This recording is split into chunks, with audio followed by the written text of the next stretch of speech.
자, 이제 헌법도 중반부로 우리가 가고 있는데, 우리가 공법 자체를 우리가 지금 익숙하게 했던 플랫폼인 기승전결로 오늘 다시 한번 정리해보고 체계적 지위를 확인해 보도록 할게요. 자, 공법이라는 것도 전체적으로 우리가 기, 승, 전결이라는 카테고리로 나눠서 전체적인 맥락을 파악하는 게 매우 중요해요. 그래서 지금 우리가 헌법에서는 소송 형태에 대해서 세 가지를 하고 있죠. 그래서 위헌법률 심판 제청이 있었고, 그 다음에 권리구제형 헌법소원, 그 다음에 위헌심사형 헌법소원, 그 다음에 권한쟁의 심판 등을 변호사로서 우리가 헌법 소송 형태로서 수임할 수 있다 그랬어요. 그러면 기와 관련해서는 결국에 이제 소송 요건에 대한 검토가 필요한데, 어제 우리가 본 것처럼 만약에 위헌법률 심판 제청 같은 경우에는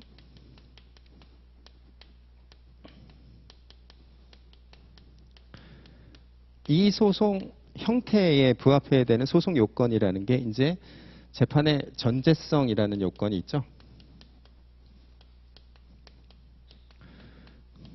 그래서 계속 중요해야 되고 적용되어야 되고, 그 다음에 다른 내용의 주문과 이유가 도출될 수 있어야 된다. 이런 요건이 충족된 상태에서 그 다음에 이제 우리가 전으로 가면 본안의 요건을 했었죠.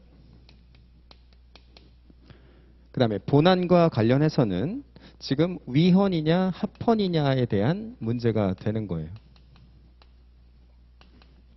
그러면 우리가 기라는 요건과 관련해서는 어떻게 투영할 수가 있냐면, 내가 청구를 할 때요, 지금 서면만 제출한 상태죠.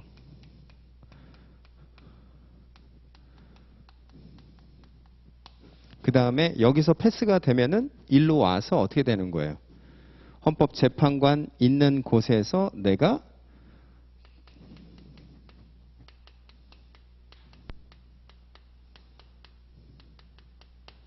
대면 심리가 진행된다. 여러분이 이렇게 직관적으로 생각을 하는 게 편한 거예요. 그 얘기는 뭐가 되는 거예요? 결국에는 내가 링 위로 올라올 수 있다라는 거죠. 링 위로 올라와서 결국엔 위헌이냐 합헌이냐 여부를 갖고 청구인과 피청구인 사이에서 치열한 공방을 전개하는 거죠. 그러면 결국에는 위헌과 합헌을 가른다는 것은 헌법의 가장 큰 축인 기본권의 침해가 있느냐 없느냐, 그 다음에 헌법의 기본 원리를 준수하였느냐 준수하지 않았느냐, 요걸로 이제 다투는 거예요. 그래서 가장 큰 통제 원리는 비례의 원칙이라고 그랬어요.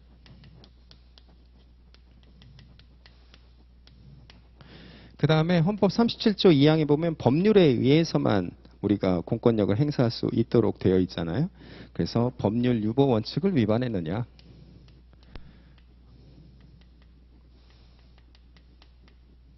그 다음에 헌법에서 법률 유보에 대해서도 자, 행정 입법에 의해서도 하도록 하고 있기 때문에 자, 포괄 위임이나 또는 명확성, 자, 이러한 법률주의들이 준수되었느냐 이런 걸 보는 거죠.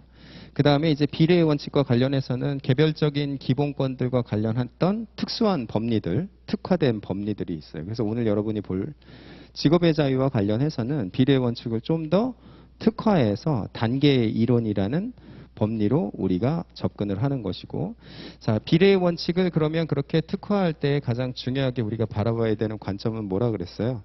결국 입법 형성권이 많이 부여되어 있는 영역과 입법 형성권이 적게 부여되어 있는 부분에 따라서 이 비례의 원칙을 좀 소프트하게 갈 것인가 하드하게 갈 것인가, 그것에 따라서 우리가 검토를 한다 그랬죠.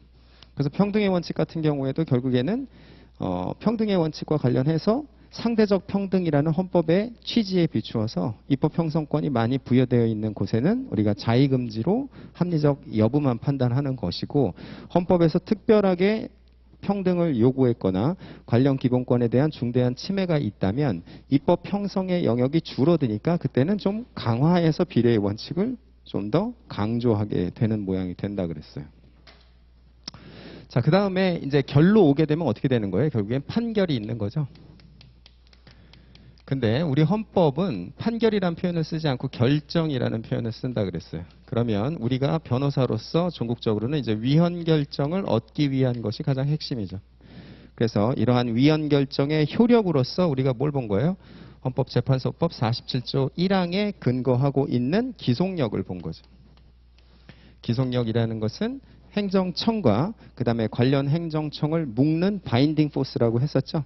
그런데 이것과 관련해서 47조 2항에서 원칙적인 장래효를 규정하고 있었고, 이 장래효를 규정한 입법 취지는 바로 법적 안정성 때문에 그렇게 했던 거지만, 구체적 타당성의 요청이 요구될 때에 관련해서 소급표를 예외적으로 인정할 필요성이 있고, 그것과 관련해서 자, 대법원과 현재 논리 구성에 있어서 차이가 있다라는 부분을 우리가 했었어요. 그러면 우리는 헌법 사건을 맡으면서는 결국에는 헌법에 대한 소송 형태를 확정하고, 그 다음에 그 소송 형태에서 요구되는 소송 요건에 대한 충족 여부를 변호사로서 검토한 이후에, 만약에 소송 요건이 충족되지 않았을 때에는 의뢰인을 돌려보내야 되는 거예요. 그렇죠? 만약에 수임했다가 각하를 받게 되면 의뢰인에게 예상치 못한 피해를 주게 되는 거죠. 그래서 이 상태에서는 여러분이 어떤 상태예요? 아직 청구인이 헌법재판관을 만나기 이전의 상태라고 보면 돼요.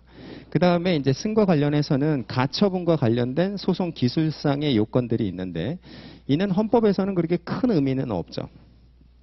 그 다음에 전 단계에서는 결국에는 이러한 소송 요건이 충족된 상태에서 위헌이냐 합헌이냐를 판단할 때에 뭘 지켰느냐, 뭘 어겼느냐, 이 부분이죠. 그게 바로 기본권과 헌법의 원리인데, 그것에 대한 통제 법리는 우리가 요 통제 심사 기준을 근간으로 해서 출발을 하더라.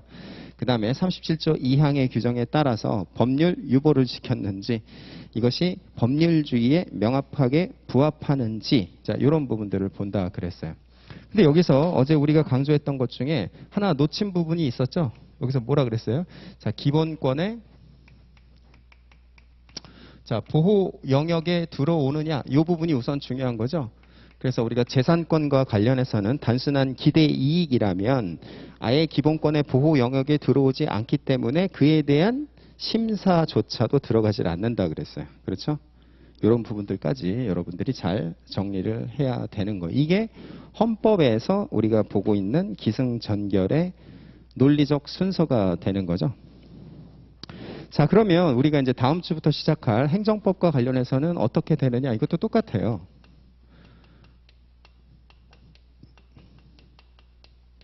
똑같은 이러한 카테고리로 접근할 수 있다라는 거예요.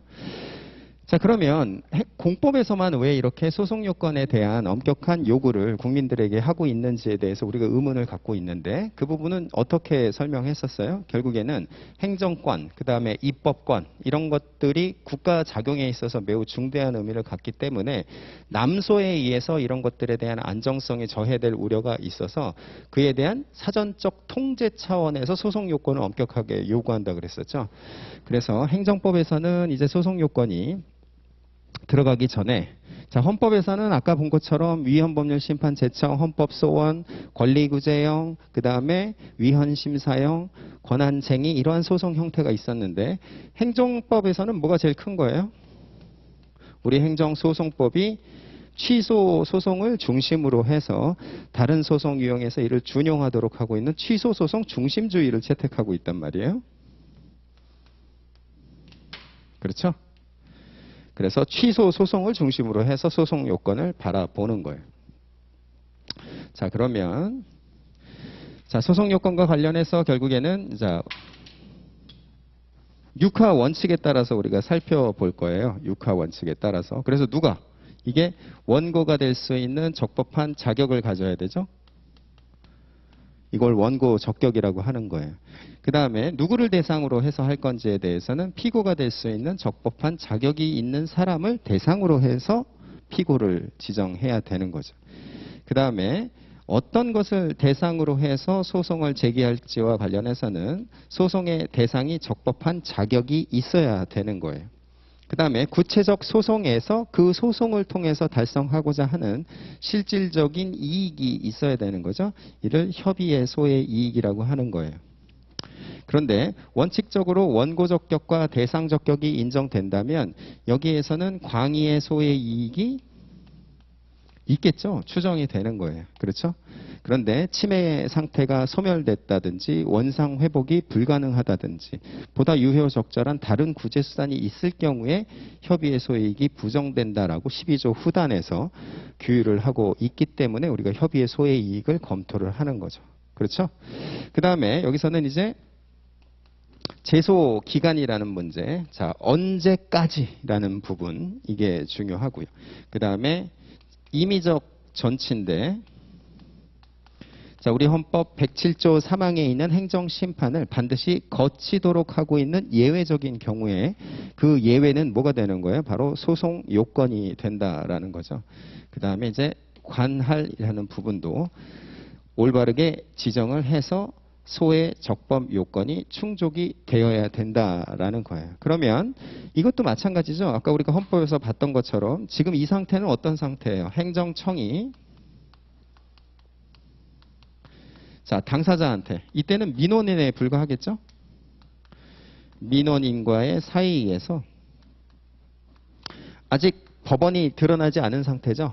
그래서 얘가 한 작용에 대해서 내가 법원에 가서 시비를 걸고자 할 때에 이런 요건들이 충족되어야지만 법원에 가서 심사를 받을 수 있어야 되는 거죠. 그래서 이런 관념적인 상태다라고 알 수가 있어요. 아까 헌법하고 똑같죠. 그렇죠?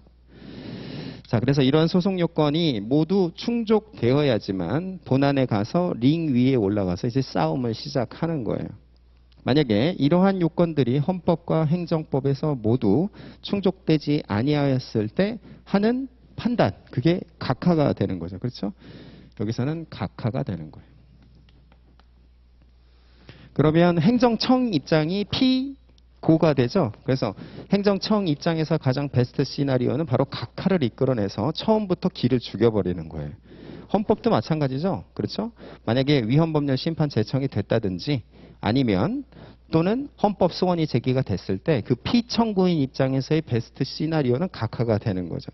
그러니까 어떻게 하는 거예요? 행정청이나 입법부에서 본안 전 항변을 통해서 각하 사유를 모두 이끌어내서 각하를 시키려고 노력을 하는 거고, 여러분은 변호인 입장에서는 어떻게 하는 거예요? 각하가 아니라 소송 요건이 충족됐다는 점에 대해서 어떻게 하는 거예요? 정확하게 주장을 전개해 나가야 되고 의뢰인에게 믿음을 줘야 되는 부분이에요. 그렇죠? 이 부분이 가장 중요하다. 이거를 우리가 이제 첫날, 둘째 날 이렇게 해서 다 본 거죠. 그 다음에 이제 행정법에서는 승이라는 부분과 관련해서는 이게 소송이기 때문에 소송상 전개할 수 있는 소송 기술적인 요소들 이런 것들이 좀 많아요. 우리가 다음 주부터 배워 나갈 건데 이제 이 부분과 관련해서는 자, 소의 변경이라는 게 있고,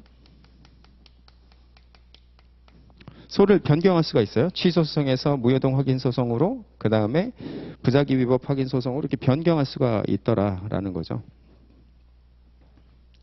그 다음에 자, 소의 변경과 마찬가지로 행정청에서 뭐 청구 취지의 변경도 할 수가 있고요.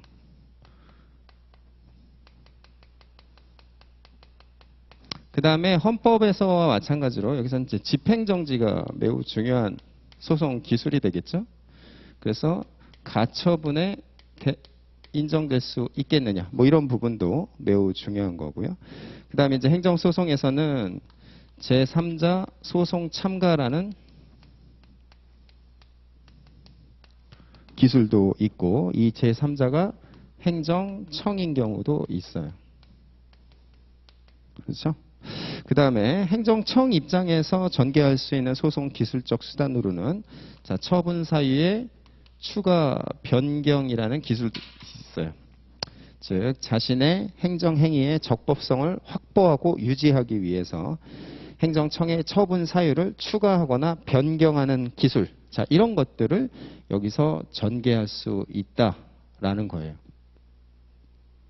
자, 이런 것들이 이제 행정소송에서 우리가 승이라는 카테고리에 집어넣고 당사자가 동원할 수 있는 소송 기술로서 고민해야 되는 것들. 자, 이런 것들이 된다라는 거예요.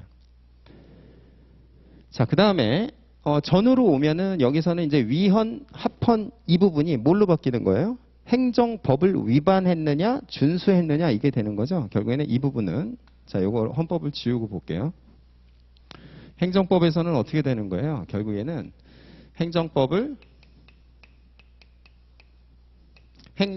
원칙이라고 할게요. 행정법 원칙을 지켰느냐, 지키지 못했느냐 요거를 보는 거예요. 이걸 갖고 치고받고 싸우는 거죠.